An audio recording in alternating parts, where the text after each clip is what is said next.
नमस्कार साथियों, मातृभूमि सेवा संस्था के YouTube चैनल पर आप सभी राष्ट्रभक्त साथियों का स्वागत है। आज हम जिस क्रांतिकारी के बारे में अपनी गाथा सुनाने जा रहे हैं उनका नाम नारायण दामोदर सावरकर था और ये वही प्रसिद्ध स्वतंत्रता सेनानी वीर सावरकर के छोटे भाई थे। इनका जन्म 25 मई 1888 को हुआ था।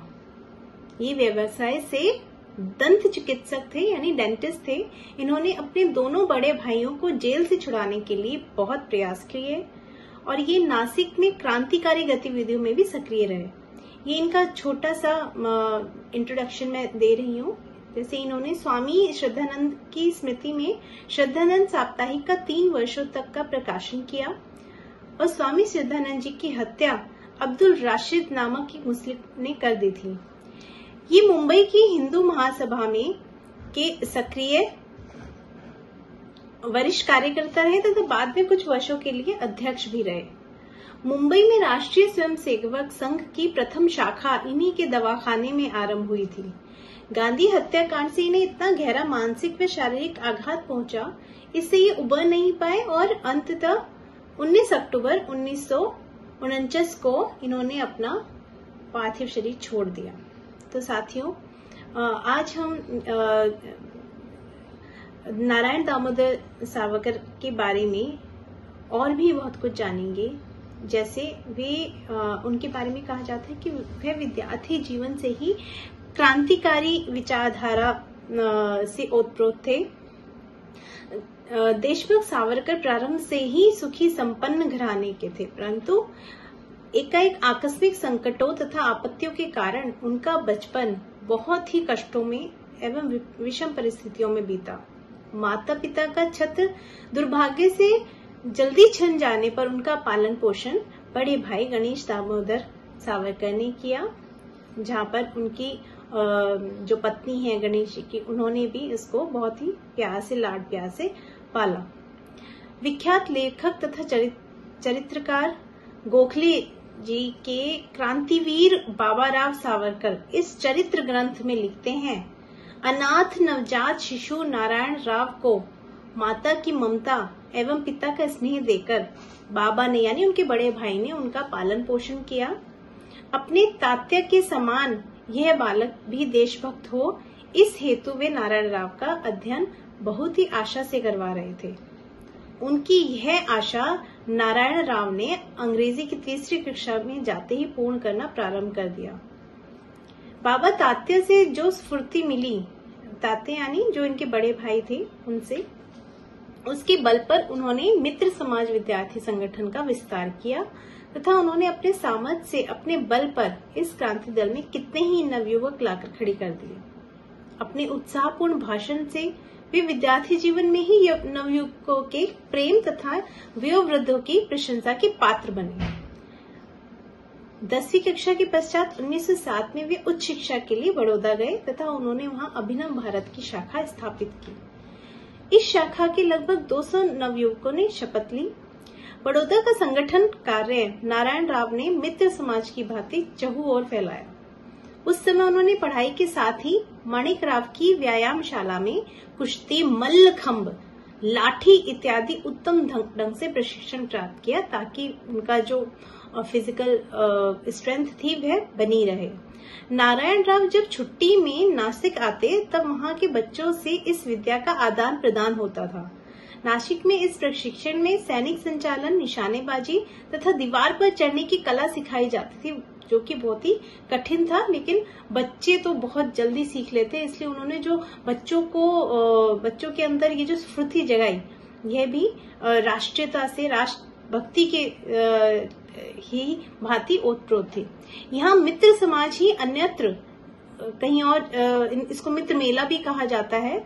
मित्र मेला की साप्ताहिक सभाएं होती तथा उसमें देश विषयक अलग अलग पुस्तकों की चर्चा की जाती थी और सभा में बहुत से स्फूर्तिप्रद विचार भी रखे जाते थे। 1899 से 1908 और 9 तक नासिक में क्रांति कार्य चरम सीमा पर था। इस क्रांति कार्य के फलस्वरूप केवल 18 वर्ष की आयु में इतिहास प्रसिद्ध नासिक षड्यंत्र अभियोग में नारायण राव को 6 महीने का दंड दिया गया।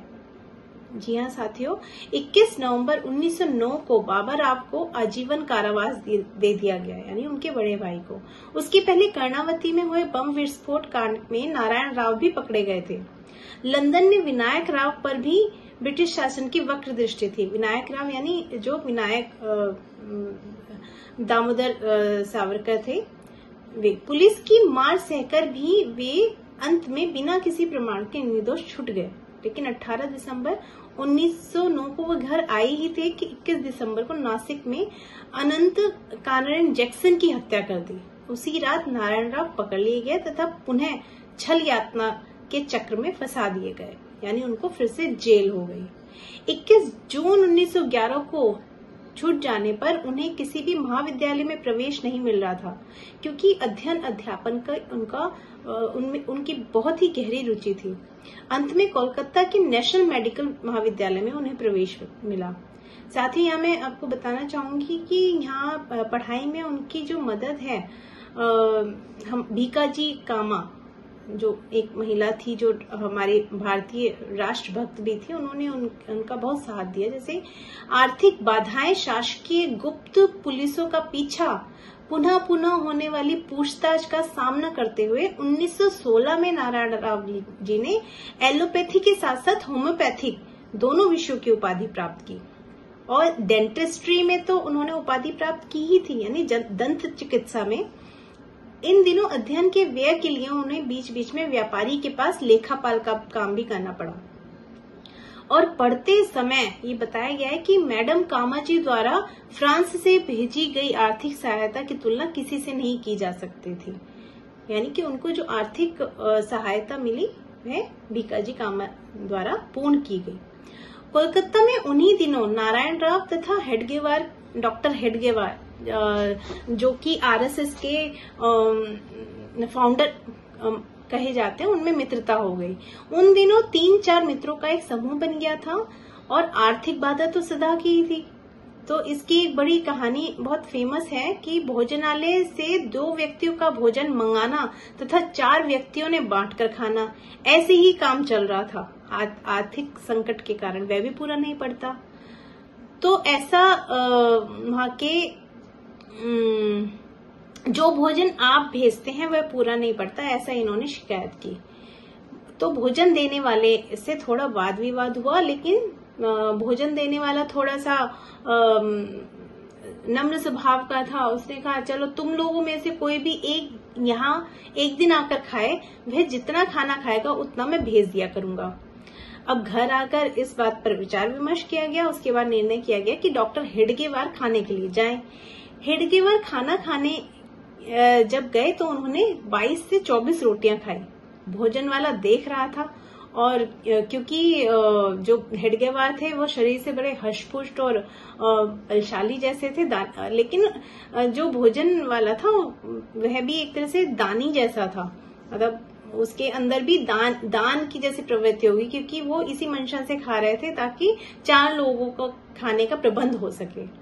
उसने अपना वचन निभाया खाने वाले ने, और वह प्रतिदिन उतनी ही रोटियां भेजने लगा तथा चारों की अच्छी उदरपूर्ति होने लगी। इस प्रसंग में विख्यात लेखक विनोबा भावे एक लेख में लिखते हैं, पेटुपन की यह कथा हिंदुत्व के लिए अमृतवाणी बन गई, क्योंकि उस समय खाया गया प्रत्येक ग्रास दिन प्रतिदिन हिंदू जाति को तेज पुंज एवं पराक्रमी बन गया। सन 1940 तक अनेक स्थानों पर मुस्लिम अत्याचारों का मर्दन किया गया। यह सावरकर हेडगेवार की मैत्री के कारण ही हो सका। चिकित्सीय उपाधि प्राप्त करने के उपरांत 1916 में मुंबई में ही चिकित्सा के व्यवसाय करने का निश्चय कर डॉक्टर नारायण राव ने औषधालय बनाया। इस औषधालय के उद्घाटन के लिए उन्होंने साहित्य सम्राट नरसिम्हा चिंतामणि केलकर से विनती की। उन्होंने यह प्रेम पूर्वक स्वीकार किया, क्योंकि वे भी डॉक्टर नारायण राव की देशभक्ति के प्रशंसक थे। इससे पूर्व 1925 में अपनी भाभी येसुवहिनी के आग्रह करने पर उन्होंने विवाह कर लिया। उसके कारण मुंबई में औषधालय के साथ ही घर संसार भी चलने लगा। एक और व्यवसाय, दूसरी ओर प्रपंच, और तीसरी ओर गुप्त रूप से क्रांतिकारी कार्य तथा क्रांतिकारियों की सहायता प्रत्यक्ष रूप से हो उतना सामाजिक कार्य उन्होंने अपने चहुमुखी दैनिक जीवन शैली में सम्मिलित कर लिया। मुंबई में तिलक जी के लोकमान्य बाल गंगाधर तिलक जी के सभी कार्यक्रमों को यशस्वी बनाने के लिए श्रम करने वाले अनुयायियों में डॉक्टर नारायण राव सदैव अग्रणी रहे थे। लोकनायक तिलक जी के दौरे में वे अनेक बार उनके साथ रहते। कांग्रेस के अधिवेशन में भी वे नियमित रूप से उपस्थित रहते थे। मुंबई के सार्वजनिक कार्यों में उनका नाम विख्यात होने के कारण वे कुछ समय तक मुंबई नगर पालिका के निर्वाचित सदस्य भी रहे। प्रारंभ में अन्य नेताओं के समान उन्होंने कांग्रेस की सुदृढ़ स्थिति के माध्यम से ब्रिटिश विरोधी सत्याग्रह तथा विधायक कार्यक्रमों में भाग लिया तथा यातनाएं भी सही। लेकिन 1925 के उपरांत राष्ट्रीय स्वयं सेवा संघ के प्रसार में मनपूर्वक सहायता की तथा उसके पश्चात 1937 से हिंदू महासभा के माध्यम से उन्होंने अनेक कार्य किए।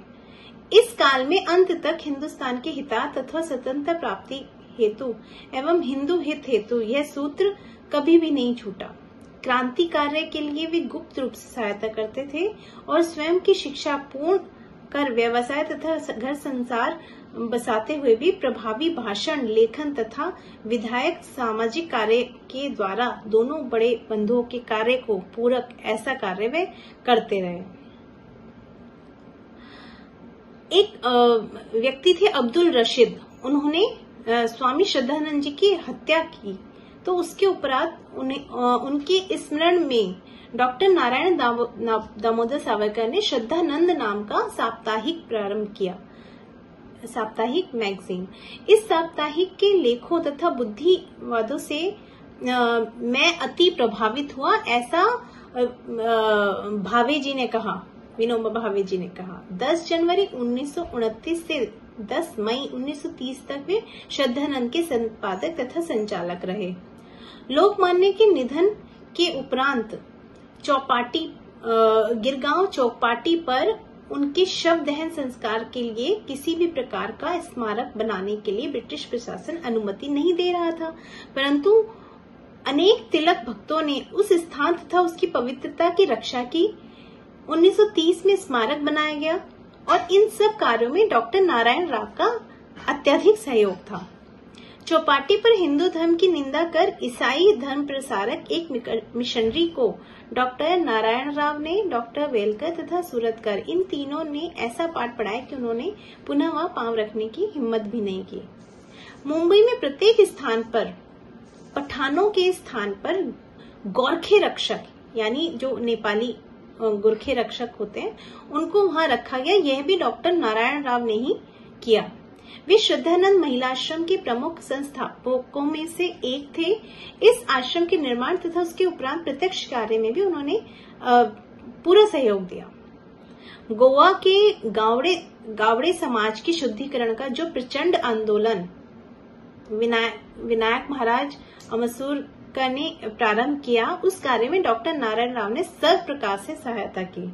1925, 1937, 1939 में मुंबई में हिंदू मुस्लिम दंगों में प्रत्याघात करने हेतु हिंदुओं की सुरक्षा का भार उन्होंने अपने ऊपर ही लिया। 30 अप्रैल 1930 को नारायण राव को हुए कारावास के कारण श्रद्धानंद साप्ताहिक का कार्य ठप पड़ गया। राजकीय कार्य के तनाव में भी उन्होंने साहित्य की सेवा की, यानी वसंत उपनाम से लिखे काव्य और मरण की लग्न यानी मृत्यु या विवाह उपन्यास, जाति हृदय नाम से लिखा समाज रहस्य उपन्यास, जायचा मंडप यानी जई का मंडप उपन्यास, सेनापति टोपे का चरित्र हिंदूचा यानी हिंदुओं का विश्व विजय इतिहास इत्यादि, उनके साहित्य को बहुत ख्याति मिली। सावरकर के हिंदुत्व तथा हिंदू पद पातशाही, इन महत्वपूर्ण अंग्रेजी ग्रंथों का मराठी अनुवाद भी उन्होंने किया। 30 जनवरी 1948 को जब गांधी जी की हत्या हुई, उसके दूसरे दिन उनके घर पर गुंडों ने पथराव किया, नारायण दामोदर जी के घर पर, और आक्रमण करके उनको अत्यधिक घायल कर दिया। वे अचेत हो गए। उतने में ही पुलिस के आने पर उनके प्राण तो बच गए, परंतु उन्हें KEM चिकित्सालय में भर्ती करवाना पड़ा। उन्हें बंदी बनाकर लाने की शासकीय आज्ञा के कारण वहां पर भी उन पर पुलिस का पहरा था। इससे डॉक्टर नारायण राव बच तो गए, किंतु इस कारण उनका स्वास्थ्य दिन प्रतिदिन गिरता ही गया। अक्टूबर 1949 के पहले सप्ताह में पुणे के दैनिक प्रभात के लिए हिंदुओं का विश्व विजय इतिहास इस लोकप्रिय लेखमाला का लेख लिखते लिखते डॉक्टर नारायण राव का अर्धांगवायु का झटका लगा, यानी पैरालिटिक अटैक हुआ तथा वे बेसुध हो गए और इसी अवस्था में 19 अक्टूबर 1949 को उनका दुखद निधन हो गया। अपने दोनों भाइयों की ही भांति नारायण राव सावरकर ने भी सावरकर वंश का नाम उज्जवल कर दिया, यानी विनायक दामोदर सावरकर और उनके बड़े भाई वीर सावरकर। तो साथियों, ये हमारी क्रांतिकारियों की कड़ी में एक और गाथा आपके सामने रखी गई। मुझे उम्मीद है आपको अच्छी लगी होगी और इससे हमें ये सीख लेनी चाहिए कि हमें हर प्रकार से अपना हर काम करते हुए भी हमारे अंदर राष्ट्रभक्ति की जो ज्वाला है वह बनी रहनी चाहिए, जिससे हमारे द्वारा किया गया कोई भी कार्य वह उससे हमारे देश को नुकसान ना हो, अपितु हम अपने आसपास राष्ट्रभक्ति का बिगुल बजाते रहें। धन्यवाद। जय मातृभूमि। वंदे मातरम।